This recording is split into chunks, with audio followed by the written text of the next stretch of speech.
Last time ಕೆಲವು ವೀಡಿಯೋಸಲ್ಲಿ ನಾವು customer ಬಗ್ಗೆ ಮಾತಾಡ್ತಾ ಇದ್ವಿ. ಕಸ್ಟಮರ್ನ ಮತ್ತೆ ಮತ್ತೆ ಬಿಸ್ನೆಸ್ ಬರೋ ಥರ ನಾವು ಅವ್ರನ್ನ ರೆಡಿ ಮಾಡ್ಕೊತಾ ಇದ್ದೀವಿ. ಇವತ್ತು ಇನ್ನೊಂದು ಪಾಯಿಂಟ್ ಮಾತಾಡೋಣ. ಕಸ್ಟಮರ್ ಬಂದ ನಂತರ ಅವರೇನೇನೋ ನಾವು ರಿಸೀವ್ ಮಾಡ್ಕೊಂಡ್ವಿ, ಸ್ಮೈಲಿಂದ ರಿಸೀವ್ ಮಾಡ್ಕೊಂಡು ಆ ಪಾಯಿಂಟ್ ಕೂಡ ನಾವು ಮಾತಾಡಿದ್ದೀವಿ. ಹೌದು, ಅವರು ನಮ್ಮ ಹತ್ರ ಯಾಕೆ ಬಂದಿದ್ದಾರೆ?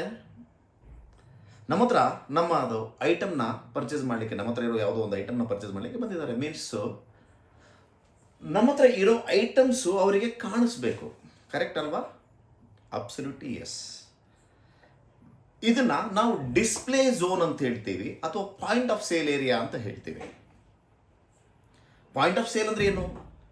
ಕಸ್ಟಮರ್ ಬಂದಾಗೆ ಅವರು ಬಂದು ನೋಡೋ ಟೈಮಲ್ಲಿ ಅವರ ಹಿಂದ್ಗಡೆ, ಅಂದರೆ ಅವರಿಗೆ ಎದುರುಗಡೆ ಕಾಣಿಸ್ತಿರೋ ಐಟಮ್, ಅಂದರೆ ನಿಮ್ಮ ಹಿಂದ್ಗಡೆ ಯಾವ ಥರ ಐಟಮ್ನ ಪ್ರೆಸೆಂಟ್ ಮಾಡಿದ್ದೀರಾ ಅಂತೇಳಿ, ಅಥವಾ ನಿಮ್ಮ ಪ್ರಾಡಕ್ಟ್ಸ್ನ, ಎಕ್ಸಾಂಪಲ್ ನಿಮ್ಮದು ಫ್ರೂಟ್ ಶಾಪ್ ಇದೆ ಅಂದ್ಕೊಳ್ಳಿ, ಅಥವಾ ವೆಜಿಟೇಬಲ್ ಶಾಪ್ ಇದೆ ಅಂದ್ಕೊಳ್ಳಿ, ಅಥವಾ ಬಟ್ಟೆ ಶಾಪ್ ಇದೆ ಅಂತ ಅಂದ್ಕೊಳ್ಳಿ, ಅದನ್ನು ನಿಮ್ಮ ಐಟಮ್ಸ್ನ ಹೇಗೆ ಅರೇಂಜ್ ಮಾಡಿದ್ದೀರಾ? ಅರೇಂಜ್ ಇಂಪಾರ್ಟೆಂಟಾ? ಹೌದು. ಡಿಸ್ಪ್ಲೇ ಎಷ್ಟು ಎಕ್ಸಲೆಂಟ್ ಆಗಿ ನೀವು ಪ್ರೆಸೆಂಟ್ ಮಾಡ್ತೀರೋ ಕಸ್ಟಮರ್ಗೆ ಅಷ್ಟು ಅಟ್ರಾಕ್ಟ್ ಆಗೋ ಸಾಧ್ಯತೆ ಜಾಸ್ತಿ ಇದೆ. ಎಸ್, ಬಿಕಾಸ್ ಅದು ಆ ವಿಸಿಬಿಲಿಟಿ ಅಟ್ರಾಕ್ಟ್ ಮಾಡುತ್ತೆ.